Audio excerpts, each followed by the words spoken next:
سر یہ سوال موصول ہوا ہے ہمیں۔ میں نے حج کیا ہے لیکن میری تسکین نہیں ہوئی۔ اگر میں دوبارہ حج کرتی ہوں تو کیا جیسے حدیث میں ہے کہ جب انسان حج کرتا ہے تو اس طرح ہو جاتا ہے جیسے گناہوں سے پاک انسان بن جاتا ہے، ایسا پھر ہوگا تو کیا حج کرنے کے بعد حج کو قائم کیسے رکھ سکتی ہوں؟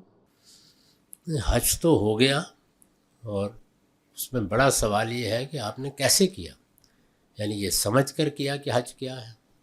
فی الواقع وہ سفر استغفار کا، توبہ کا، خدا کی طرف رجوع کا سفر بن گیا۔ قدم قدم پر آپ نے یہ سمجھ کر کہ میں کیا کرنے آیا ہوں یا کرنے آئی ہوں، یہ عظیم عبادت کی ہے۔ اگر ایسا کیا ہے تو اس میں کوئی شبہ نہیں ہے کہ پھر آپ اسی طرح گناہوں سے پاک آئیں گے جس طریقے سے بچہ پیدا ہوتا ہے۔ لیکن کون سے گناہوں سے؟